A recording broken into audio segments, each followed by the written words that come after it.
आप सर्वना हृदय में विराजमान भगवान श्री हरि ने वंदन करी। जय स्वामीनारायण। जय श्री कृष्ण। जय श्री राम।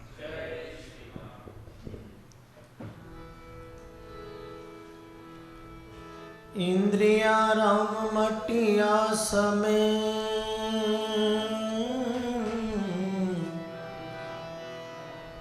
थई गया आत्म राम। ब्रह्म विद्या भणी भेटिया सहजानंद सुख धाम। रोको केनो नव रहो। सद्गुरु निष्कुळानंद स्वामीनी अनुभूतिनो आनंद वरसी रह्यो छे। ब्रह्मविद्या प्रकरण छे।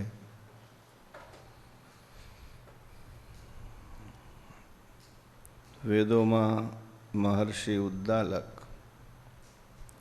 श्वेतकेतु ने ब्रह्मविद्या भणावी रह्या छे। थोड़ू याद करिए। सदैव सौम्य इदमग्र आसीत् एकम एव अद्वितीयं ब्रह्म स ऐक्षत एकोहम बहुश्याम प्रजायेय।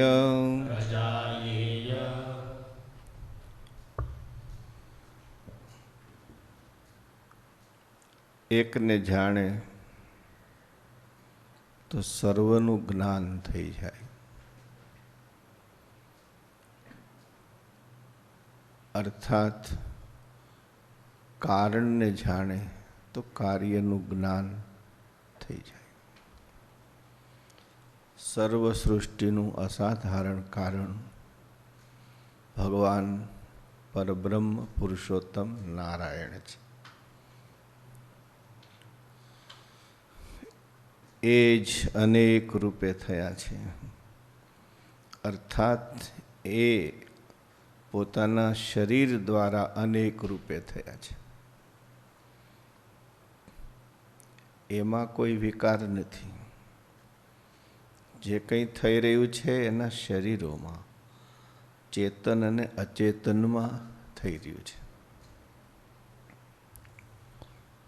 ए परब्रह्म ने जाणी जाय तो कई जाणवानुं बाकी रहेतुं नथी, बधुं ज जणाई जाय।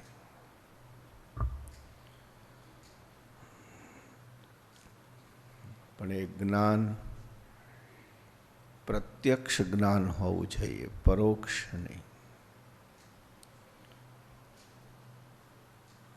आपणे बधा शब्दों में रमीए छीए। शब्दोथी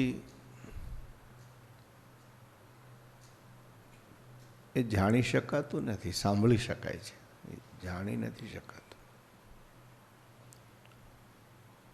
आवड़ी मोटी वात एनो क्यांक प्रयोग तो होय ने, एमनेम केम थाय? प्रयोग वगर न थाय। विज्ञान ए प्रयोगमय छे, एम धर्म पण प्रयोगमय होवो जोईए। विज्ञान में खाली वात नथी, खाली थियरी नहीं, एम प्रेक्टिकल है। अविज्ञान विषय लईने भणे ने एने प्रेक्टिकल करवू पड़े।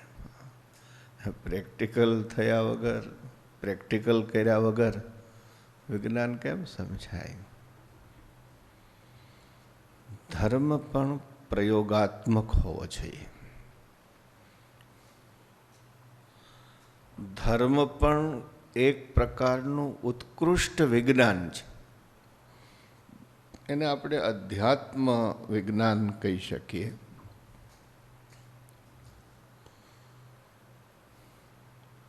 તો વૈજ્ઞાનિકો જેટલા પોતાના વિષયને વફાદાર છે, કદાચ ધર્મનું ક્ષેત્ર પોતાના વિષયને એટલું વફાદાર નથી. વૈજ્ઞાનિકો કાંઈ બહુ બોલશે નહીં, બહુ મોટા પ્રવચનો નહીં કરે, એને પ્રયોગશાળામાં ખોવાઈ ગયા હશે. ધર્મના ક્ષેત્રમાં અધ્યાત્મ વિજ્ઞાન ઉપર પોતાના ક્ષેત્રમાં ધૂની થઈ અને ખોવાઈ ગયેલા કેટલા? સવાલ અહીંયા છે. કેટલું બોલાય છે, કેટલું બોલાય છે, અમે બોલીએ છીએ ને, પણ એનાથી શું? એમ માફ કરજો ભાઈ, બહુ સરસ છે ક્ષેત્રો ધર્મ અને વિજ્ઞાન. અહીંયા ધર્મ એટલે હું કોઈ પંથોની વાત નથી કરી રહ્યો, કોઈ મતોની પણ વાત નથી કરી રહ્યો. ધર્મનો અસલ અર્થ તો અધ્યાત્મ છે. એને કોઈ વાઘા પહેરાવવાની જરૂર નથી. પહેરાવે કોઈ તો એના આનંદ ખાતર છે, પણ અધ્યાત્મ વિજ્ઞાન એ આકાશ કરતાં પણ વ્યાપક છે. એમાં તમે સીમાડા નથી બાંધી શકતા. આજે તો માણસ ધરતીમાં સીમાડા, દરિયામાં સીમાડા, આકાશમાં સીમાડા અને સંપ્રદાયમાં સીમાડા. આ મારો ના મારો નહીં. વાત બ્રહ્મ વિદ્યાની અને અટકી જવું સીમાડામાં. આ તમે જુઓ કેવી દ્વિવિધા ભરેલી વાત છે. મહારાજે એટલે કીધું મધ્યના 13મા વચનામૃતમાં, બધા જ સીમાડા તોડી નાખ્યા મહારાજ. શું કીધું? અમારા હૃદયાકાશને વિશે જેમ આકાશમાં વાદળા છાઈ રહ્યા હોય એમ એકલું એક રસ ચૈતન્ય તેજ વ્યાપીને રહ્યું છે. અને એ તેજને વિશે ભગવાનની સુંદર મૂર્તિ છે, ઘનશ્યામ મૂર્તિ. અત્યંત તેજોમય છે. આમ તો એ શ્યામ છે, પણ અત્યંત તેજોમય હોવાથી એ શ્યામ નથી જણાતી, અત્યંત શ્વેત જણાય છે. અને અમે બોલીએ છીએ એ ત્યાં બેઠા થકા બોલીએ છીએ. અમને આ ગઢડું કે કાંઈ દેખાતું નથી, અને તમે બધા પણ ત્યાં બેઠા થકા જ બોલો છો, બેઠા છો, સાંભળો છો. જો દેહના સીમાડા ઓગળી ગયા, મહારાજના વચનોથી દેહના સીમાડા ઓગળી ગયા, દેશના સીમાડા ઓગળી ગયા. ન ગઢડું રહ્યું, ન ગઢડાની દિવાલો રહી, ન દેહની દિવાલો રહી. અને તમે જુઓ આપણે બધા શું કરીએ છીએ? દિવાલોને પકડીએ છીએ. દિવાલની પાર કંઈક બેઠું છે ત્યાં આપણે જતા નથી. અનેક પ્રકારના વિક્ષેપો શેના છે? કાં દેહની દિવાલોના છે અને કાં દેશની દિવાલોના છે. શ્રીજી મહારાજ આપણને બ્રહ્મ વિદ્યા ભણાવવા પધાર્યા છે, અને આપણે એવું કરી રહ્યા છીએ કે દેહાભિમાન જ દ્રઢ થતું જાય. આ મારું, આ મારું, આ મારું, આ મારું. માણસ ધર્મના ક્ષેત્રમાં કેટલો વામણો થઈ ગયો, અને એમાંય પાછો ભયભીત હોય. ભયભીત કઈ રીતે? ઘણા ઉપદેશ આપે, જો ત્યાં જવાય ત્યાં ન જવાય. એને એમ છે કે જો આ મારા વાડાનું ઘેટું બીજે ગયું તો આળું દૂધ ને ઊન બેહી જાય. એ ભયભીત છે, એને બીક લાગે છે. અને એક સીધી વાત છે કે જે સ્વયં ભયભીત છે એ બીજાને નિર્ભય કેમ કરી શકે? પણ એ દ્રષ્ટિ ક્યારે પ્રગટે? પ્રયોગાત્મક હોય તો જ પ્રગટે. વિજ્ઞાન જેટલું પ્રયોગાત્મક છે, ધર્મ પણ એવો પ્રયોગાત્મક હોવો જોઈએ. અને એવા પ્રયોગોનો ભારતની ભૂમિમાં પાર નથી. એવું નહીં માનવાનું કે સ્વામિનારાયણ સંપ્રદાયમાં જેવા હોય. શ્રેષ્ઠતાનું મિથ્યા અભિમાન છે ને, એ માણસની આંખે પાટા બાંધી દે છે. એ પટ્ટી ખુલે એટલે થોડીક વાત કરી રહ્યો છું. એવા સંત મહાત્માઓ થયા હોય છે, ત્યાગી વૈરાગી એવા હોય છે, સાક્ષાત્કારી એવા હોય છે.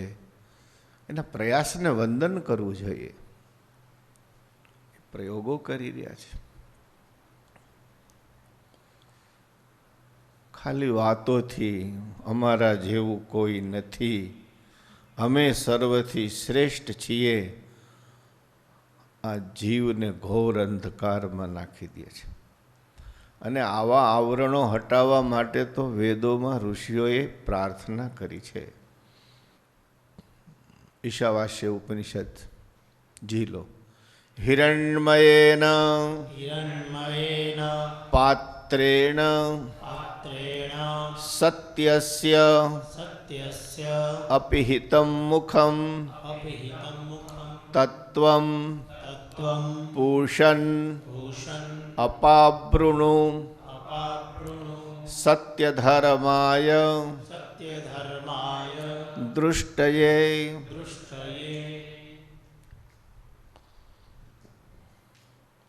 સત્યનું મુખ સોનાના ઢાંકણાથી ઢંકાઈ ગયું છે. અમે એને હટાવી નથી શકતા. ઋષિ એકરાર કરે છે, અમે એને હટાવી નથી શકતા.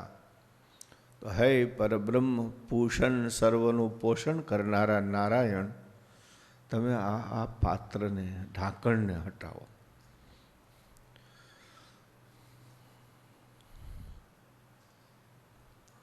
સંપત્તિ મળે અને માણસ મોહાંત બને એ સમજી શકાય છે. સત્તા મળે અને માણસ મોહાંત બને એ સમજી શકાય છે. પણ ધાર્મિક જ્યારે ધર્માંત બને ને, એ સમજી શકાય એવી વાત નથી. ધર્મ એવું સોનાનું કહેવાતો સોકોલ્ડ ધર્મ, એવું સોનાનું ઢાંકણું છે, એ હટાયું હટતું નથી.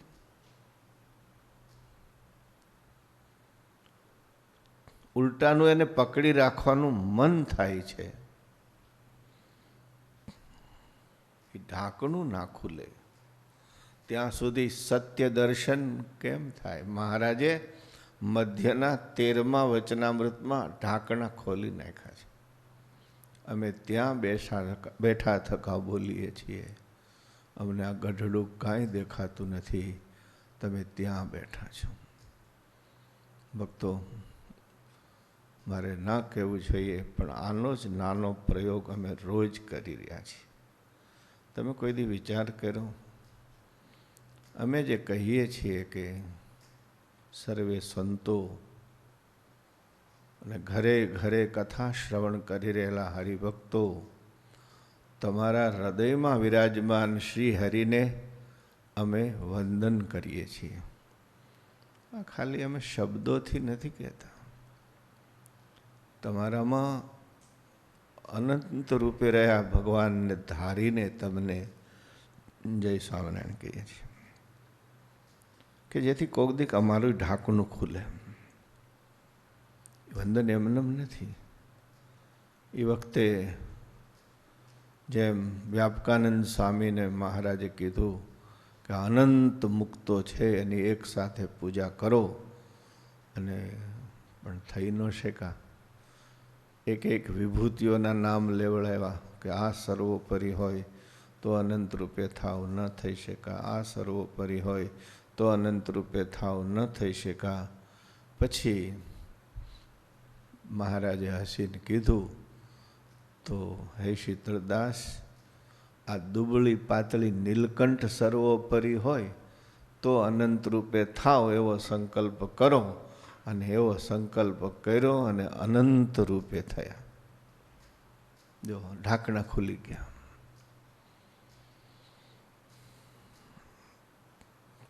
તો એ જ રીતે આ દિવ્ય સભામાં જ ઘરે ઘરે તમે બેઠા છો, તો વ્યાપકાનંદ સ્વામીના દ્રષ્ટાંત દ્વારા એને સ્મરણ કરીને જય સ્વામિનારાયણ, જય શ્રી કૃષ્ણ, જય શ્રી રામ, એ ભાવના છે એને સમજવી જોઈએ. ટૂંકમાં પ્રયોગો થવા છે. આપણે વચનામૃતના વર્કશોપ બધા શ્યામજી ભગત લે, એમાં ઘણા સરસ પ્રયોગો કરાવે છે. ધર્મ ખાલી વાતોમાં ના રહેવો જોઈએ. જોકે ધર્મની વાત પણ સુંદર છે, ધર્માંધની વાત તો મારે કરવી નથી, એને તો દૂરથી જ વંદન કરવા જોઈએ. ધર્મની વાત સુંદર છે. હું કહું છું આ બ્રહ્મ વિદ્યા સમજાય કે ન સમજાય, પણ એને બોલવી અને સાંભળવી ને એ મહત પુણ્યનું કાર્ય છે. શ્રુતમ હરતી પાપાની એમ કહેવાય છે કે સાંભળે ને તોય. જો એનું શ્રવણ આટલું મંગલકારી હોય તો એનું દર્શન કેટલું મંગલકારી હોય. વાતનો સારા છે, શ્રવણ જેટલું મંગલકારી હોય તો દર્શન કેટલું મંગલકારી હોય. શ્રવણને પગથિયે રોકાવાનું નથી, એનાથી આગળ વધવાનું. શ્રવણ તો આપણે કરી લીધું, બોલો આટલા બેઠા છીએ, ઘરે ઘરે સાંભળતા હશે અથવા પોતપોતાની રીતે હશે. એને તમે પૂછો કે જગતનું કારણ કોણ, તો કે ભગવાન સ્વામિનારાયણ. બધા કે જ છે ને, તો બધું જ્ઞાન થઈ ગયું ને? એ નથી થયું, કારણ કે શ્રવણ જ છે. જ્યારે જો દર્શન કરવું હોય તો પ્રયોગ શું હોય? જીલો આત્મા વા અરે દ્રષ્ટવ્ય શ્રોતવ્ય મંતવ્ય નિદિધ્યાસિતવ્ય. એવો સુંદર મંત્ર છે. જે બ્રહ્મવિદ્યાની વાત કરી થઈ રહી છે ને, એ જે સર્વકારણ પરબ્રહ્મ પુરુષોત્તમ નારાયણ, એ જ દ્રષ્ટવ્ય છે. એ જ દર્શન કરવા જેવા છે, એ જ પામવા જેવા છે, એ જ વરવા જેવા છે. વરવા જેવા તો એક વનમાળી, એ જ દ્રષ્ટવ્ય છે, બીજું કાંઈ નહીં. બીજાને જોઈને શું કરીએ?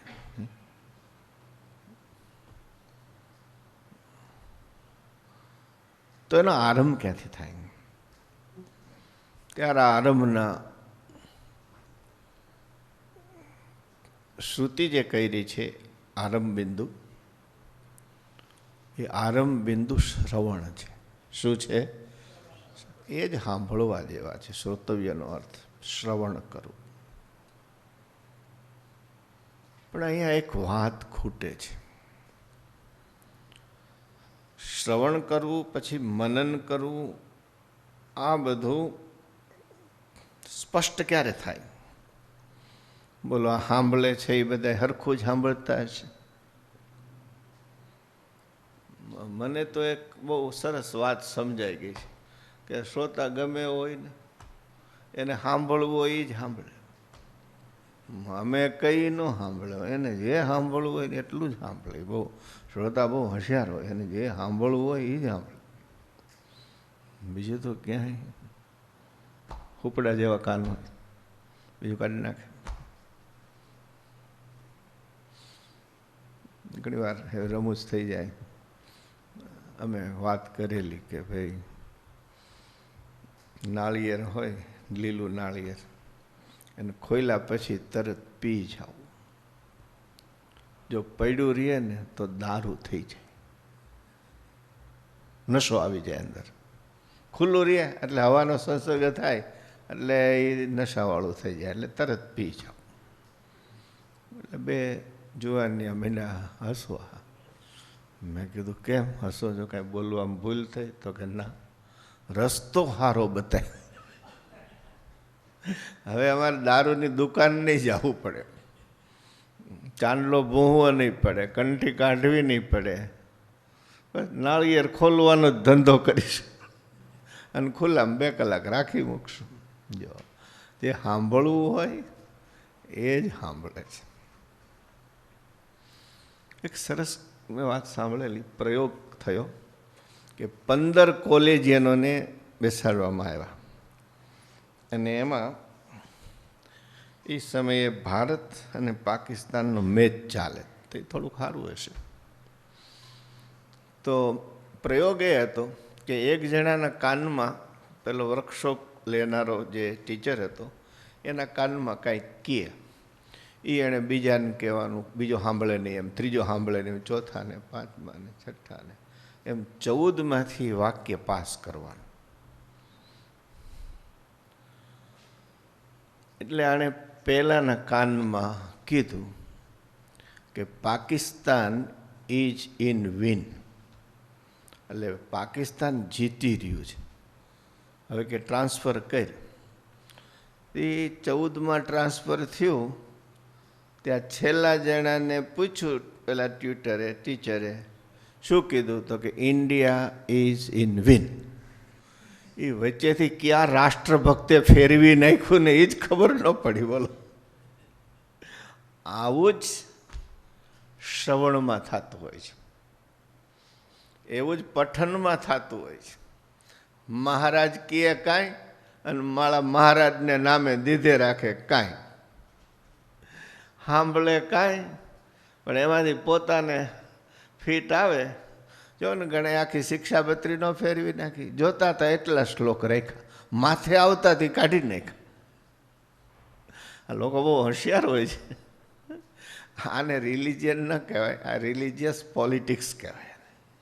જરૂર એટલું રાખ્યું. એમ અમુક અમુક નડતી હોય, આચાર્ય દીક્ષા આપે ત્યારે સાધુ થવા કહેવાય, આચાર્ય દીક્ષા આપે ત્યારે સાધુ પ્રતિષ્ઠા કરે, આ બધું કહેવાતું હોય, એ નડતું હોય એટલે કાઢી નાખ્યું.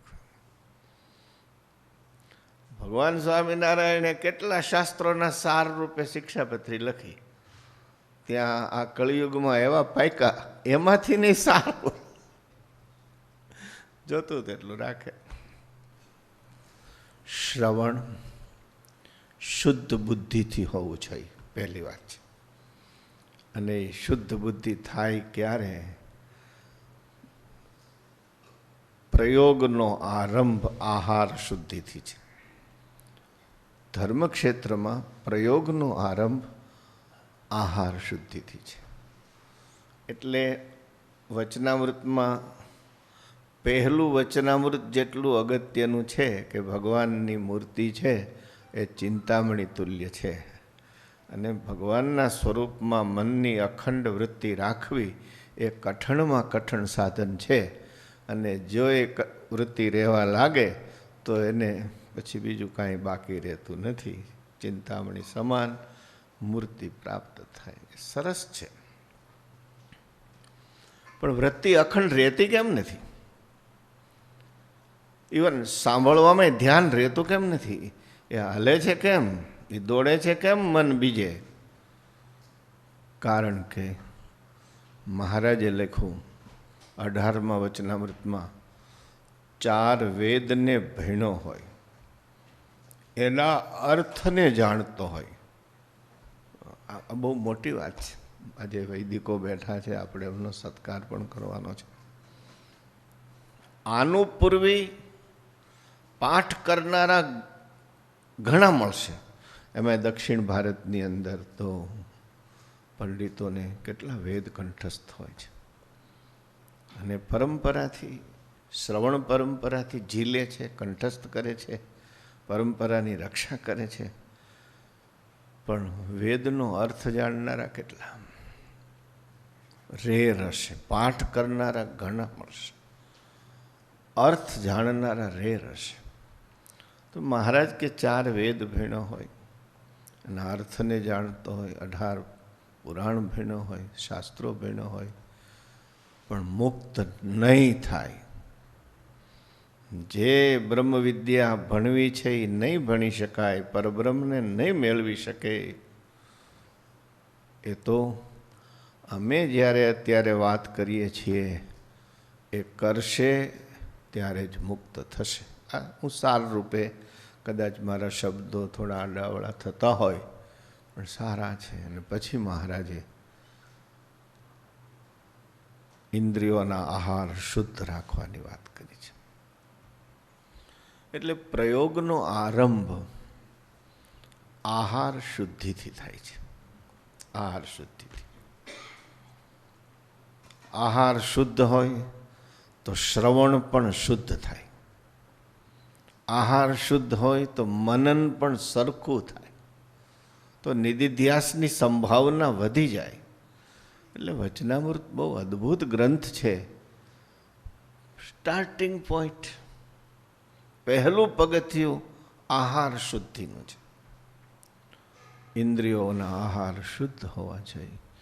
આની ઉપર જે મેલ ચડી ગયો છે ઇન્દ્રિયોમાં, જ્ઞાનેન્દ્રિયોમાં, કર્મેન્દ્રિયોમાં, અરે મહારાજે તો એટલે સુધી કીધું કે અંતઃકરણનો જાજો વાંક નથી.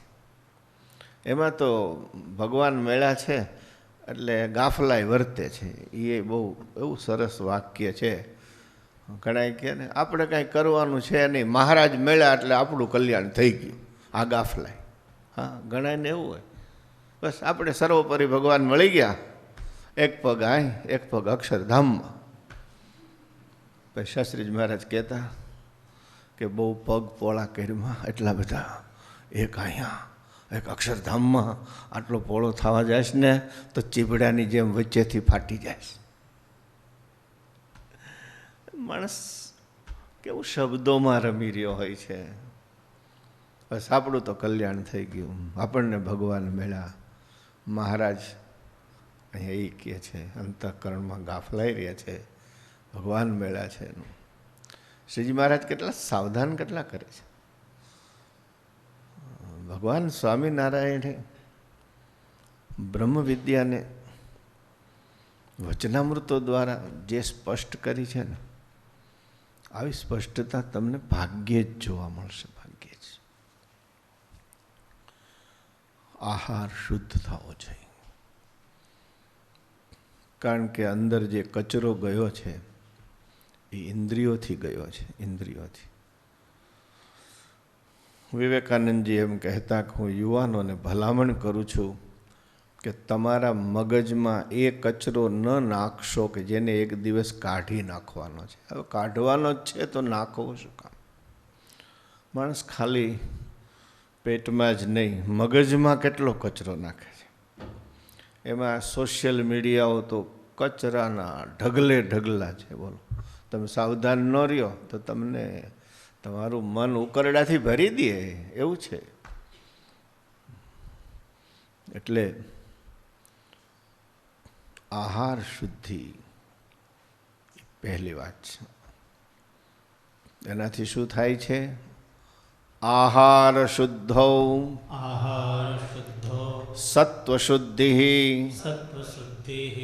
સત્વમ યદ બ્રહ્મ દર્શનમ. આહાર શુદ્ધિથી અંતઃકરણ શુદ્ધ થાય, અને અંતઃકરણ શુદ્ધ થાય તો બ્રહ્મ દર્શન થાય. ક્રમ છે.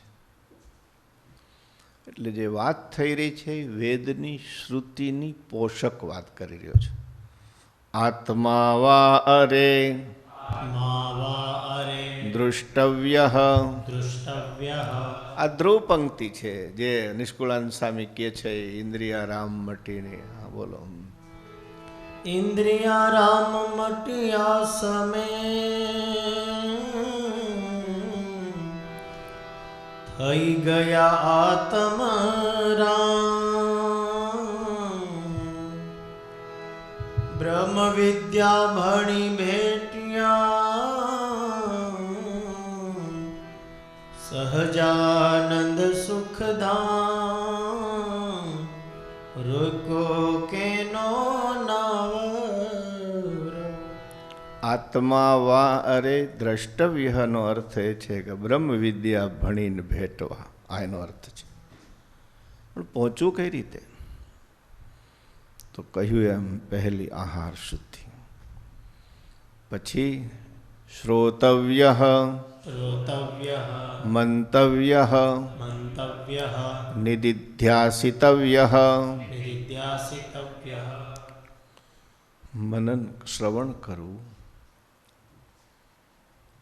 પછી મનન કરવું. જો આપણા મંદિરો છે ને, મંદિરો શિખરબદ્ધ મંદિરો માંથી બહાર નીકળો ને માત્ર આપણા બધે તો બહાર બેસવાના રમણા હોય, રમણા પગથિયાની પાસે રમણા હોય. એનું નામ જ કેટલું સુંદર છે, રમણું. એ શા માટે છે કે તમે દર્શન કર્યા છે ને, શ્રીજી મહારાજે તો એમ કહી દઉં, સાંભળવું એ જેમ શ્રવણ છે એમ દર્શન કરવું પણ એક શ્રવણ જ છે. એટલે ઇન્દ્રિયોથી થઈ રહ્યું છે, આંખથી. તો રમણે બેસો અને મનન કરો કે તમે શું દર્શન કર્યા.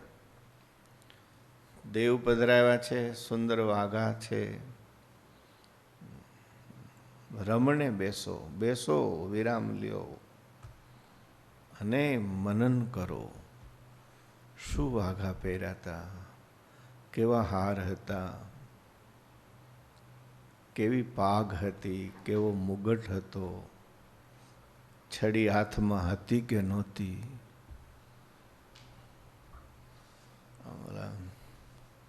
પ્રેમી પૂજારીઓ હોય ને, એ ભગવાનના હાથમાં પેંડાનો આમ પિરામિડ કર્યો હોય. નીચે મોટો પેંડો, પછી નાનો પેંડો, પછી એથી નાનો પેંડો. ઓહ! અને ઠાકોરજી આમ એ પેંડાનો પિરામિડ લઈને ઊભા હોય. એ ઠાકોરજી જમે કે ન જમે, અને ચારે બાજુથી કીડી બાયું એવી આવી ગઈ હોય. આ તો મારો ભગવાન સહનશીલ છે, નહીતર એ પિરામિડ પૂજારીને માથામાં માર્યો હોય. બોલો, ઠીક છે, ભાવના છે, રમણું છે. આપણે રમણાની દશા શું કરી ખબર? મંદિરમાં કાંઈ બીજી વાત થાય ને એટલે રમણે બેહીને, પેલા ગામના ચોરા હતા ને આજે રમણા થઈ ગયા, અલક મલકની દે. ઓલો આમ છે, ઓલો આમ છે, ફલાણું આમ છે, ઢીકડું આમ છે, પૂછડું આમ છે. એટલે આના માટે રમણું છે. રમણું મનન માટે છે. દર્શન કર્યા છે એનું મનન થાય. પુરાણી સ્વામી પ્રેમ પ્રકાશદાસ છે સાહેબ, અમે બધા વિદ્યાર્થીઓ અને ગુરુકુલથી ભૂપેન્દ્ર રોડ જ્યારે દર્શને જઈએ, એ એક જમાનો હતો. 4 વિદ્યાર્થીઓની લાઈન, હેવી સરસ ધૂન ને બધું થતું જતું હોય, અને આગળના ભાગમાં એન્જિન હોય, વાહે ગાર્ડનો ડબ્બો હોય. એન્જિન કનુ ભગત હોય ને ગાર્ડનો ડબ્બો લક્ષ્મીનારાયણ સ્વામી હોય, અથવા બીજો કોઈ વ્યવસ્થાપક હોય. અને એ બધા જોતા હોય ને પુરાણી સામે ભલામણ કરી હોય, જો ઘનશ્યામ મહારાજના બરાબર દર્શન કરજો, પાછા આવશો ને ત્યારે પૂછીશ કેવા વાઘા હતા, શું હતું. સ્વામીએ તો આટલું કહી દે. એટલે ભલે ભણતા હોય એટલે સંતોમાં હેત તો હોય જ, પુરાણી સ્વામી કે એમ તો કરવું જોઈએ. પછી એવા આમ દર્શન કરીએ કે મોગરાના ગુલાબના હાર પહેરાવ્યા હોય ને મહારાજને, એમાં આ સંતો જો સરસ હાર પોરવે છે, પણ એમાં મોગરા, ગુલાબ, પછી મોગરાના પાનનો લીલો થાક કર્યો હોય. વેરાયટી કેટલી આવે બોલો. થોડા થોડા પાંદડા ઉમેરતા જજો, પછી ઝાડવા છોડવા ઉજળ ન કરી નાખતા. એવો સરસ ઘનશ્યામ મહારાજ ને ઘનશ્યામ મહારાજ કેવી સરસ મૂર્તિ છે રાજકોટની, સદગુરુ નાનંદાસ સ્વામીએ બનાવેલી છે. હા, અને નાનંદાસ સ્વામીએ પ્રતિષ્ઠા કરાવેલી છે. એટલે એવા દર્શન કરીએ. પાક ને કાનના કુંડળ ને ગળાના હાર ને ફૂલના હાર, એમાં ગુલાબના થાક કેટલા હતા એ ગણીએ, ધોળા થાક કેટલા હતા એ ગણીએ, લીલા થાક હતા એ ગણીએ, નીચે જે ગજરો લટકતો હોય એ જો, એમાંય પાછા 3-4 કલર હોય, પછી હાથમાં રૂમાલ હોય તો એ ધ્યાન રાખીએ. જો અજાણતા પુરાણી સ્વામી એવી દવા પાઈ દે ને, આપણને ખબર નથી કે અંદર શું થઈ રહ્યું છે, પણ થઈ જાય. પછી પાછા આવીએ એટલે પૂછે પાછા પુરાણી સ્વામી, એટલે છોકરા શું આજે મહારાજે કેવા વાઘા પહેર્યા હતા? હવે જો ભૂલી ગયા હોય અને અઠે ગઠે કહેવાય જાય ને તો ચોર પકડાઈ જાય. કારણ કે સ્વામીને ખબર હોય પૂનમના વાઘા કેવા હોય, અમાસના કેવા હોય, હરિજયંતીના કેવા હોય, એકાદશીના કેવા હોય. ખબર છે ને, અમાસનો મુગટ જુદો હોય, એકાદશીનો મુગટ જુદો હોય, પૂનમનો મુગટ જુદો હોય, રામનવમી તો ઓલી પાઘ હોય, લાલ પાઘ આચાર્યશ્રીને હોય છે એવી. એટલે આડે ઓલા ગપ્પા મારવા ગયા એટલે ગયા માળા. આજે મુગટ થોડો હોય, આજે તો હરિજયંતી છે, તો મહારાજે માથે લાલ પાઘ ધરી હોય. પુરાણી સ્વામી કહો, જો સંત મનન કરાવી રહ્યા છે, મનન એ મનની દવા થઈ રહી છે. વાલા ભક્તો, આપને શું કહું, વિજ્ઞાન એ ભૌતિક સાધનોથી જગતની એનાલિસિસ કરે છે, અને અધ્યાત્મ જગતમાં જે પ્રયોગ થાય છે ને, એમાં મનનું સાધનને શુદ્ધ કરવામાં આવે છે. મનનું સાધન પહેલાં, કારણ કે વિજ્ઞાન અમુક જગ્યાએ અટકી જતું હોય છે. મને પહેલાં એમ વિચાર હતો અને હું કહેતો પણ કે વિજ્ઞાન આ છેડેથી આવે આમ, અને ધર્મ આ છેડેથી આવે, વચ્ચે બે ભેગા થઈ જાય. એટલે ધર્મ અને વિજ્ઞાન એક સિક્કાની બે બાજુ છે, આવું હું કહેતો. પણ પછી સમજાયું કે આ બરાબર નથી. ધર્મથી જે પ્રાપ્તિ થાય છે વિજ્ઞાનથી ક્યારેય થઈ શકવાની નથી, ક્યારેય નહીં. કારણ કે બેના સાધન જ નોખા છે. અત્યારના સમયમાં વિચારીએ તો આખું વિજ્ઞાન આઇન્સ્ટાઈન ઉપર સ્થિર થઈ ગયું છે, સ્થગિત થઈ ગયું છે.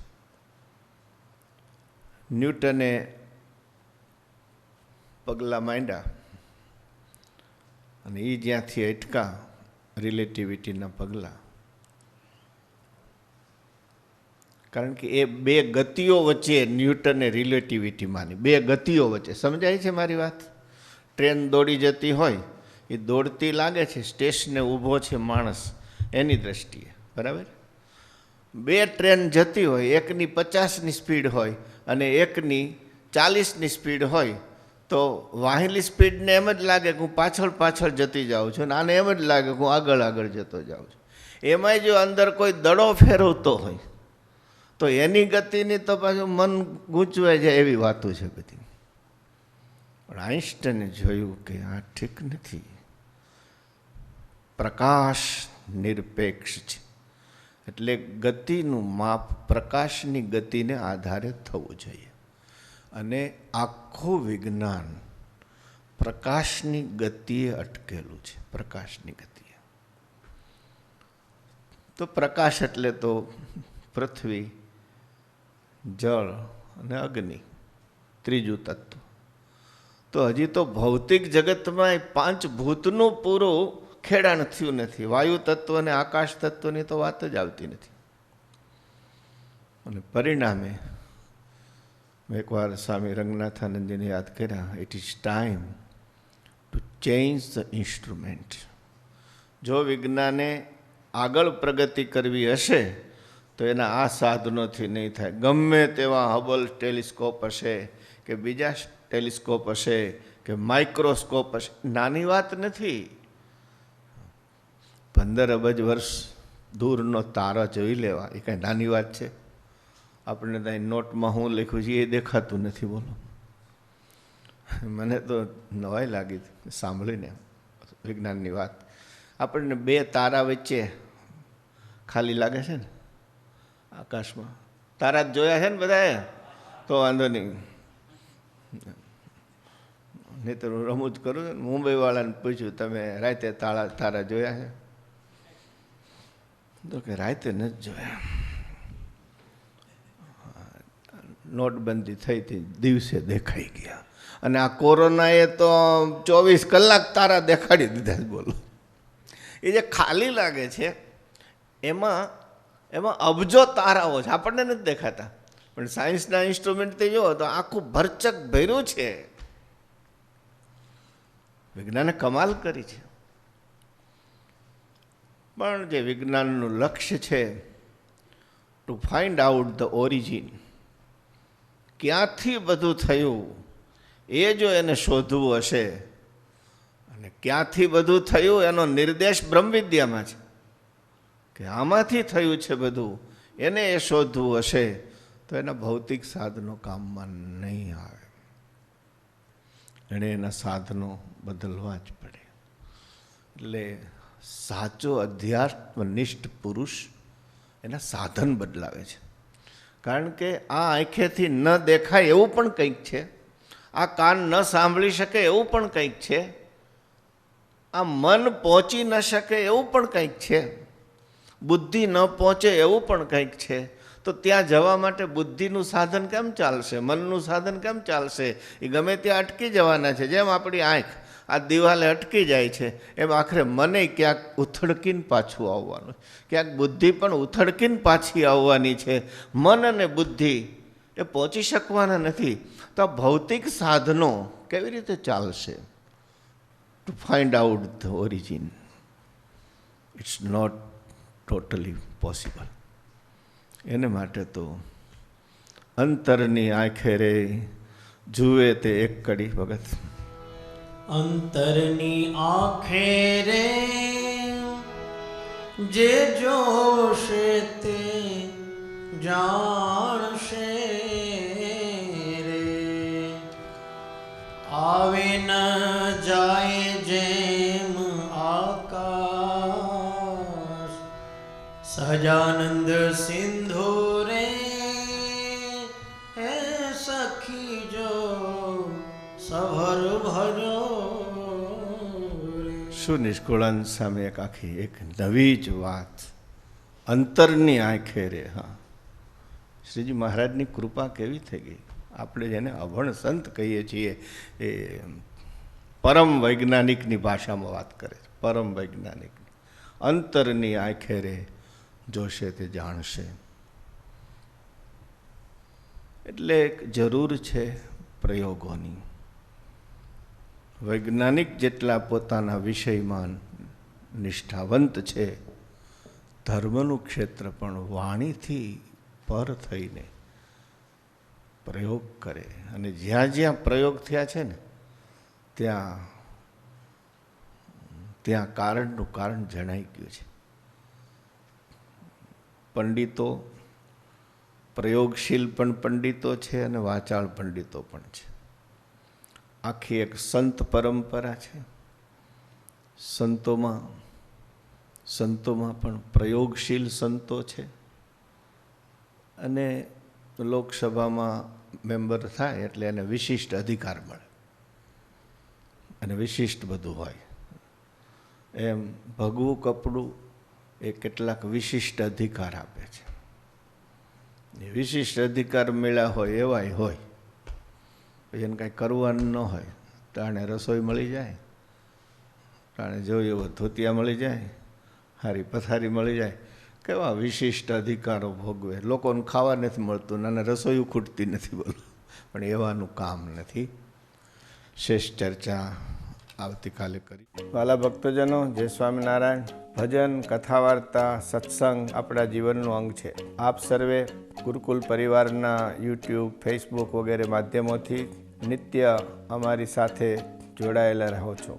તો આ બધા ઉત્સવોને યુટ્યુબ ઉપર નિહાળો, શેર કરો, સબસ્ક્રાઈબ કરો અને જે આપણી ગુરુકુલ પરિવારની યુટ્યુબ ચેનલ છે એને રેગ્યુલર અપડેટ માટે બેલ આઇકોન ઉપર ક્લિક કરો. આમ કરવાથી તમે સતત સારી પ્રવૃત્તિઓ સાથે દેવદર્શન માટે, ઉત્સવો માટે સતત જોડાયેલા રહેશો.